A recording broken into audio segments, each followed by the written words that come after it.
Hello everyone, welcome back to my channel. Oमफ्राय आसा खालामो नोंथांमोना बयबो मोजाङैनो दङ। ओमफ्राय आंबो बिराद मोजाङैनो दङ दासान्दि। ओमफ्राय आं दिनै मानो इसेबां खुसि मानो होनोबा आं दाख्लैफोरनिफ्राय बिराद खुसिखा। मानि थाखाय खुसि होनोबा आं नोंसोरनो खिन्थानोसै मिथिबायना। दिनै आं नोंसिनि अननायावनो नोंसिनि सापर्टआवनो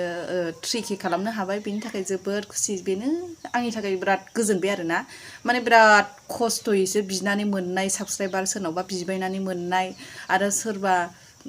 मोनफा मोननै गाव गाव गोसो जानानै खालामनाय ओमफ्राय मा होनगोन आरो भिडिअ खालामबाबो बखि जानो गोनां जायो ओमफ्राय बिराद खस्थ'जोंसो मोनदों आरोना 3K खौ ओमफ्राय होमबाबो आं बिराद खुसि आरो दायो माने 3K खालामनो हाबाय होननानै बेखौनो बिराद खस्थ' मा होनो खस्थ' माथो माने 1K खालामनोनो मोननो थान ओमफ्राय थेवब्लाबो आं गोजोननाय मोनबाय बे 3Kल'बाबो बिराद मोजां मोनदों आरो आं ओमफ्राय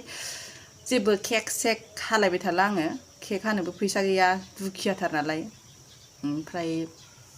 केक सेक हालाबाय थाला जेबो माबालाबाय थाला मा होनो जेबो मा होनगोन बिदिखौ जेबो सेलिब्रेट लाला आरोना मिथिबायना ओमफ्राय देनां 4K फोर जाबा एसे केक फिसा हालाबायनोसै मोजां मोनदों गोसोखौ ओमफ्राय आं दिनै दुगैयासैहाय मारामैनो थाबाय मैया जाम्फैयाव दुगैदोंमोन ना मैया जाम्फैयाव दुगैहैनायानो गगा मोननानै गैला जाला नै थे थे गन्थंआनो नांथेजोबनानै दङ गन्थं थे थे मोनजोबनानै दङ गोदोना सोदोना एकदमबारे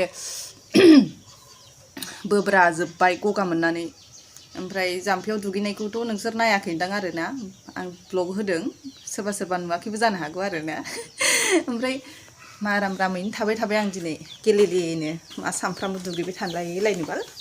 ने लोगोफोर गोजां बोथोरावलाय बिराद खुसि आङो नोंसिनि थाखाय आङो 3K खालामनो हाबाय ओमफ्राय आं आसा खालामबाय उनावबो आंखौ बेबायदिनो सापर्ट होगोन होननानै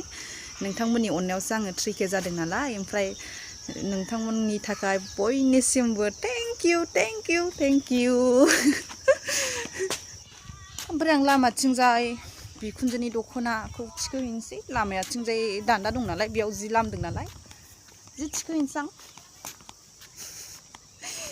बिहामजोफोरनि खामानियालाय बिदिनोखासै नङा होमबा न'आव थानानै बिखुनजोफोरनि जि थिखोनाय मानाय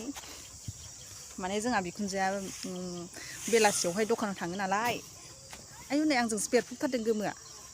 मोजां नंमारो एन्थन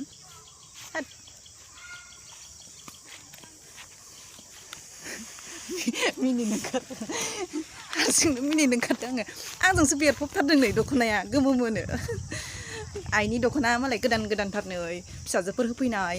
जि मोजांखा आंनावसो गैया ओमफ्राय बे जाबाय आइमोननि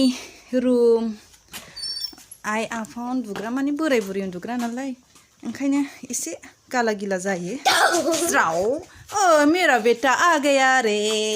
बाबा फैबाय आंना सनिया लोखिया राजाया बाहेरावनो फरायखानोसै फैदो फै लेखा फोरोंखानोसै आङो फैदो सना फै एगजाम खाथि जाबाय ओरैनोबा 3rd इउनिट टेस्ट जानो नागिरबाय नालाय ओमफ्राय आं दायो लेखा फोरोंनांसिगोनलाय आरो जि फोरोंनो बायो आं जारलासो गोदो फरायनानै इसिबां बाबोखाबाय आरो दायो गथ'नि फारसे फोरोंदोलाय माने बिमा बिफायाबो फरायनाय बायदिसो जायो एकदम जेबो सुख गैखाया आरोना एगजाम खाथिबाथ' बांसिन फोरोंनांगौ जायो ओमफ्राय बाबाबो गवा नङाबाथ' बे स्कुलावल' फोरोंनायजों हायाना न'आवबो फोरोंदेरनांगौ जायो नालाय फोरोंनांसिगोन आङो दायो दसे थानानै लोगोफोर हाराव रावखा हाथायाबो मानो बिदि गगा मोनलाबायखो आङो देहायानो सुख गैया आंहा दिनै गगा मोननानै थेवब्लाबो आंहा 3K जानायनि थाखाय जोबोद खुसिखा जि फाग्लिखा आरो 3Kल'खौनो जि खुसि जाखायो आरो माने मोननो थान ना जानला मोनला साबस्क्राइबारखौबो ओमफ्राय मनिटाइज जाबायना ओंखायनो मनिटाइजबो जाबाय 3Kबो जाबाय ओमफ्राय दायो गुगोल एक्सेन्ज एप्लाइ खालामनो बारा गोबाव सम नांला खालामनो हासिगोन ओमफ्राय आं बिनि थाखाय जोबोद खुसि लोगोफोर आङो गोजांनानै सुइटारसो गाननांबाय ओमफ्राय बेलासि जाबायबो फिसालाखौ लेखा फोरोंसै आङो मा फोरोंबाबाबो गला मा खि मोनजानो हाबा जाफ्लांखो आङो मा खि मोनजानो गथ' गथाय खांफ्लांखो बाबाबो गला दायो सिख्लायै थाबाय थाबा हामगौमोन आं आजादि बिमा बिफानि सायाव नङा होमबा ओमफ्राय आङो दिनैनि ब्लगखौ बेखिनियावनो दोनथ'नोसैलाय नामा लोगोफोर ओमफ्राय आंनि भिडिअखौ नायनानै मोजां मोनदोंब्ला लाइक एन्ड शेयार खालामनो दाबाव आरो कमेन्ट खालामनो दाबाव मिथिबायना सनाफोर बाय बाय गुड इभिनिं